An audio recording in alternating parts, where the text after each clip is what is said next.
इधर देखो।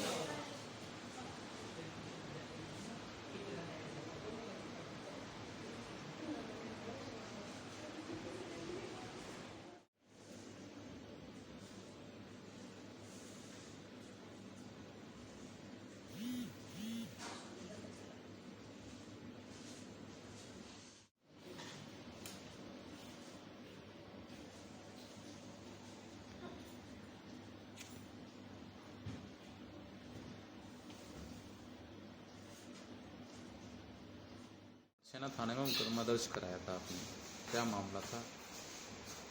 मामला ये था कि मेरी शादी 10 अगस्त 2014 को हापुड़ हुई थी उमर खान के साथ। मेरे शादी से कुछ दिन बाद ही मुझे दहेज के लिए उत्पीड़न करते थे। वो लोग दहेज की मांग किया करते थे। जब तक मेरे पापा जिंदा थे वो उनकी मांगें पूरी करते रहे, लेकिन एक दिन दुखी इसी उसमें सदमे में उनका इंतकाल हो गया। फिर उसके बाद से ये लोग मुझे और परेशान करने लगे दहेज के लिए। फिर मेरे एक बेटी हो गई मेरे पहली, लेकिन उसके बाद अब जब दूसरी बेटी हुई है 3.5 साल बाद जब दूसरी बेटी हुई तो उनका ये कहना कि तेरे 2 बेटियां ही होती रहेंगी, बेटा नहीं होगा, हम तुझे छोड़ेंगे और तुझे तलाक देंगे।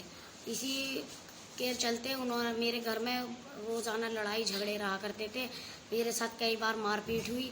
फिर मेरे पति ने जो है मुझे 7 मई 2020 को उन्होंने मुझे मेरे साथ रात को 11 बजे मारपीट करके घर से बाहर निकाल दिया और ये कहा कि हमारे पास बहुत पैसा है, देख लेंगे कौन हमारा क्या कर लेता है। और जो अच्छा, है ये बताइए कि पुलिस ने अभी तक क्या कर रही थी? पुलिस ने मेरा मामला दर्ज हुआ है 20 मई को यहाँ पर मैंने शिकायत करी है, तो मेरा मामला दर्ज हुआ है, लेकिन पुलिस ने कोई कार्रवाई नहीं कर पाए। वो एक बार दबिश डालने गए भी थे, लेकिन वहाँ पता चला कि उनके पैसों से कोई साठगांठ हो गई है उनकी, तो पुलिस अच्छा, आपने कुछ उच्च अधिकारी से कुछ संज्ञान में डाला हो या पुलिस जी फिर मैंने इसकी शिकायत सीओ साहब के पास की थी। उन्होंने कहा कि मैं कार्रवाई करवाऊंगा, इस पर देखूंगा, लेकिन अब आज इतना टाइम हो गया है वो कोई कार्रवाई नहीं कर पा रहा है, कुछ हुआ नहीं। तो मैं जो अच्छा, है उत्तर प्रदेश सरकार, योगी सरकार से क्या अनुरोध चाहती हैं? मैं योगी सरकार से यही अनुरोध चाहती हूँ कि मेरे पति ने मुझे 3 तलाक देकर मेरी 2 बेटियों के साथ मुझे निकाल दिया है घर से और मेरे पास कोई और दूसरा सहारा नहीं है। मैं चाहती हूँ कि उनके खिलाफ कार्रवाई हो। और क्या नाम आपका? शमा बेगम, कहाँ के रहने वाले हैं? गुगरासी। क्या घटना घटी आपकी बेटी के साथ? मेरी बेटी के साथ 6 साल पहले शादी हुई थी, तभी से वो परेशान करने लगे दहेज के ऊपर। फिर उसके बाद क्या कहें, इनके पिताजी थे जब तक देते लेते रहे, जब वो ख़त्म हो गए तो और ज़्यादा परेशान किया। हम 10 बार गए समझाने के लिए, बच्ची को ही समझा कर आ जाते थे, लेकिन अब ज़्यादा ही। फिर दूसरी बेटी हो गई तो बोली सास के हम दूसरी शादी करेंगे और इसको निकालेंगे, हम नहीं रखेंगे। फिर मियाँ ने ये धमकी कई दफ़े दी कि हम छोड़ेंगे, लेकिन अब की बार इतनी मारी बहुत ज़्यादा। लॉकडाउन चल रहा था, कहा कि क्या कहें हैं, लॉकडाउन में कोई नहीं आएगा इसके घर का, हम इसे मार कर इसकी लाश को कहीं फेंक देंगे। फिर उसके बाद क्या कहें हैं, इसके साथ मारपीट करी और 3 तलाक देकर निकाल दिया घर से। अच्छा, पुलिस ने क्या कार्रवाई की है? पुलिस ने कोई कार्रवाई नहीं करी हमारे लिए। उन लोगों से मिल चुकी पुलिस,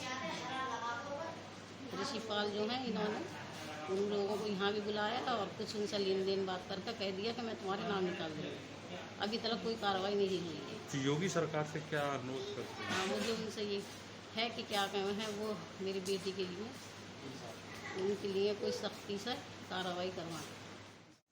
नरसेना थाने में आपने एक मुकदमा दर्ज कराया है, क्या मामला था? सर मेरी बहन का 20 मई 2020 को मुकदमा दर्ज कराया था। उसमें अभी तक कोई कार्रवाई नहीं हुई है। 3 तलाक का मुकदमा दर्ज कराया था, उसमें अभी तक कोई कार्रवाई नहीं हो पाई है। अच्छा, आपने कुछ अधिकारी से बोले थे? हाँ, हमने अधिकारी के पास सीओ साहब के पास पहुँचे, सीओ साहब से अपना परिचय दिया, उन्होंने सब चीज़ बताई, मगर उन्होंने कह दिया ठीक है, देखते हैं, जांच करते हैं। उन्होंने भी अभी तक कोई आश्वासन कुछ भी नहीं दिया अभी तक।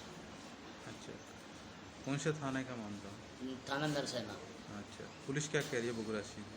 पुलिस यहाँ से 6 तारीख में गई थी, जाने के बाद हापुड़ दबिश दी थी, मगर वहाँ जाके पुलिस उन लोगों से मिल गई, साठगांठ कर ली मेरी बहन के जो ससुराल वाले हैं उनसे साठगांठ कर ली। करने के बाद में उसके 2 दिन बाद उन लोगों को अपने कमरे पे, चौकी के बराबर में कमरा है, ऋषिपाल दरोगा जी हैं, उन्होंने अपने कमरे पे बुलाकर उनसे पैसों का लेन देन तय कर लिया, साठगांठ कर ली। अच्छा, योगी सरकार से क्या कहना है? योगी जी से बस मेरी यही विनती है, मेरी बहन को न्याय चाहिए।